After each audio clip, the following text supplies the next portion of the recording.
Well, good afternoon, and thank you very much for being here today. I'm honored to be joined here today by some of our leading law enforcement partners in the state of Oklahoma, from Oklahoma City, from Tulsa, from Norman, and from Pauls Valley, to discuss the 2023 Safe Oklahoma grants. I want to start by saying that I have great admiration for our law enforcement officers. We all owe them a debt of gratitude and our support. They put their lives on the line in incredibly dangerous jobs trying to keep us safe. And I'm deeply, as I know all of us are, deeply grateful for them. My office is proud to stand with them and assist them from the standpoint of the statewide law enforcement. I also want to thank the legislature for funding the SAFE grant program and the governor for signing that in the budget. The purpose of the program is to provide law enforcement agencies with funds to reduce crimes in their communities. All sheriff's offices, all police departments, all law enforcement agencies, including campus police, are eligible for these funds. I'm happy to announce that this year we received at the Attorney General's office a record number of applications, and that we have allocated funds to more agencies than ever before. This year, the 2023 Safe Oklahoma Grant Program will distribute $2 million to 58 law enforcement agencies in our state.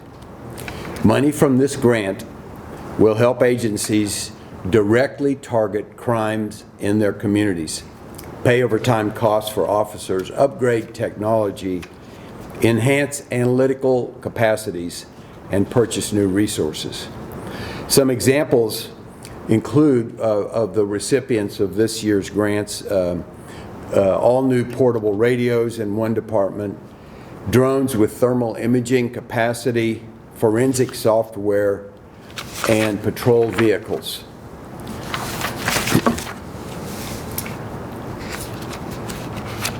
Joining me today are the police chiefs from Oklahoma City, Tulsa, Norman, and Pauls Valley.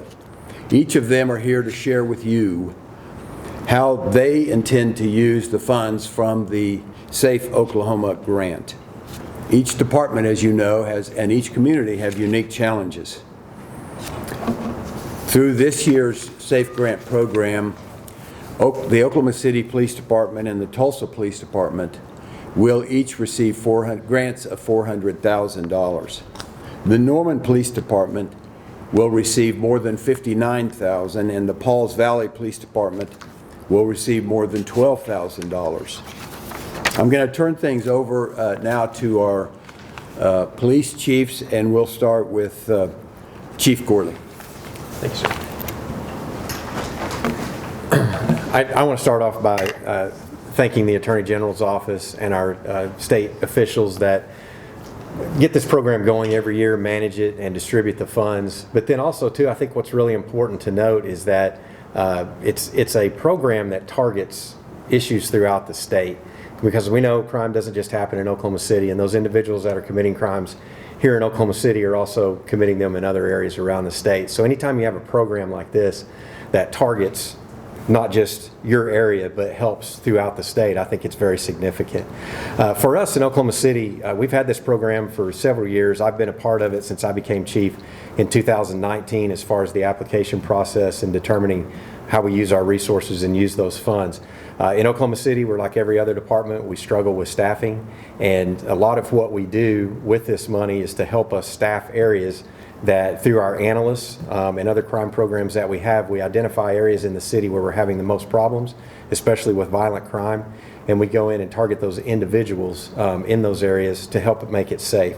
One of the things that I like most about the way we use the program funds is for an overtime program that has officers go out into the neighborhoods, and in these particular overtime shifts that they're performing as part of these fund usage, they're not actually going out and doing what you would think is traditional apprehension and identifying those criminals, the elements that are out there. They're actually going out and knocking doors in the neighborhoods that we've identified where the issues are, and talking to the folks in those neighborhoods saying, what are the issues, what would you like to see, and how would you like us to direct our efforts? And we'll find anything from, drug houses to a particular house that's known for violence. Lots of information is gained through that. And then we come back in on an enforcement side, again, through our analysts, taking that information, identifying those issues, looking at what crimes we have had happen, and using, gun crime and other resources to identify those individuals, and then we go in and target them. And what we found is the neighborhoods that we're going into, because we are targeting the individuals that are committing the crimes, they are very pleased at the results. We also partner with a university locally here to do our analysis during the project to make sure that what we're doing, number one, is working and that we're targeting the correct areas. And so this funding will help us greatly. It also helps the community, because those folks that live in those areas, they want to be safe and be free from crime and other things that are going on around their areas. So with that, I'll turn it over to Chief Franklin from the Tulsa Police Department. Thanks, Chief Gorley. I think Chief Gorley hit the nail on the head when he talked about us using money to help fund overtime and do various projects. I don't think a lot of people understand that police departments heavy budget emphasis on just regular patrol salaries, and with our staffings being reduced, in order for us to continue the operations that we currently have, we have to use the resources that we have. And so oftentimes crimes that are committed don't care about whether or not you are fully staffed or whether or not a person has worked 40 hours in their work week. So TPD has really heavily relied upon grants to do some of the initiatives that we've done in Tulsa. Most notably our crime gun unit, and how we do NIBINs and our CJIC program is what's a driving factor for us in trying to help us reduce our violent crime problems. So this is all geared towards violent crime, using funds to help us with human trafficking victims, which is very prevalent within our state. That's something that is kind of overlooked, I think, by most people. And also for us, we'll be using funds for fugitive warrants and our narcotics. All of these are driving factors to the violence that we're seeing in our city. Tulsa currently sits at 56 homicides, and we are working feverishly to reduce those. We reduce that through our gun initiatives, crime gun, and working those cases that really would normally fall through the cracks. So we have significantly increased our prosecution and arrest of individuals involved in shootings that don't necessarily result in homicides, but we hope that does make an impact on our city. So we are very thankful for the funds, thankful for these grants that really help us deal with the issues that plague our city. So thank you, Attorney General, and with that I will turn it over to Chief Foster.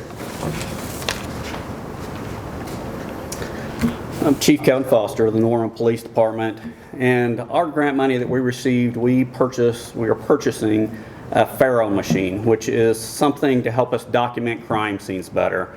It does a complete scan of the crime scene, and from that we can take measurements. We have everything.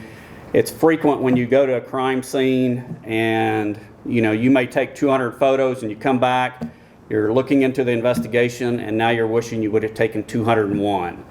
This machine will document those scenes better and help us to better prosecute the violent crimes in Norman, hopefully get more convictions, get more people off the street, and do it in a quicker manner. The big thing is I thank the legislature and the governor for the funds, thank the Attorney General for the allotment of these funds to us to get this machine. It will help us tremendously on our lab side and in solving these violent crimes. It's, as Chief Gorley has said, we work together frequently in the area to do as much as we can Got to commend him for setting up a quarterly meeting between all the agencies around here, including federal agencies, to all work toward the same goal of reducing violent crimes in our area. Thank you. Hello, I'm Chief Mitch McGill with Pauls Valley Police Department. Thank you, Chief Foster, Chief Gorley, thank you for having us here. And most of all, thank you to the Attorney General for providing these funds. Like Chief Foster said, we're buying technology.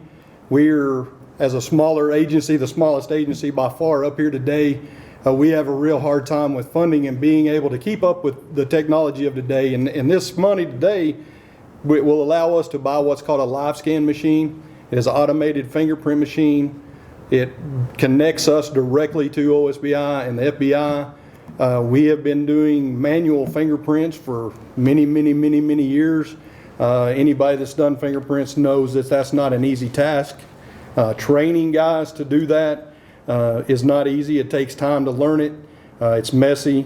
Once we would roll an ink fingerprint onto a card, then we have to mail it to Oklahoma City. Then they have to see if it's good enough or not. And a lot of times it's not. Send it back. We have to in turn to find, if we can find that person again, re-fingerprint them, re-mail it. It's a very long process. This machine will not allow that. You will only allow good readable fingerprints. So we can know that we got a good set that automatically uploads into the system, sends that directly to Oklahoma City, and it's in the system. That being said, that ultimately helps us keep the bad guys off the street and keep those criminals and try to reduce our crime rate. But again, I cannot thank you enough to the AG's office for allowing us as a smaller agency up here to be able to keep up with that technology. We appreciate it very much. Thank you to the chiefs, and we're open for questions if anybody's got any questions that they want to pose. Hearing none.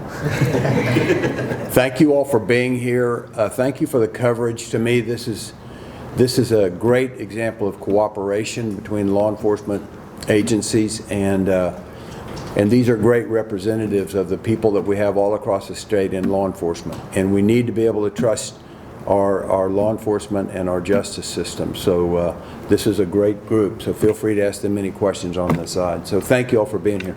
I do have one before, if anybody can answer it. Talking about the needs that are going to be met with this funding today, generally speaking, we look the next year, legislature comes back in the spring, what are the biggest needs facing law enforcement in Oklahoma, moving forward that are maybe not fully met right now?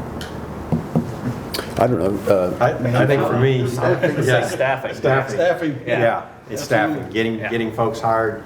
We're losing officers, and I think any of these chiefs would say the same thing. Officers are retiring and leaving this profession in way greater numbers than we can hire them in. And so whether that's salaries, hiring incentives, retention incentives, every law enforcement agency in the country, not just in this state, is dealing with that. And we're all competing for the same applicants, and so that's our biggest challenge right now. It's kind of what I figured it might be, but Absolutely. Yeah. Thank you. Good. All right. Thank you all.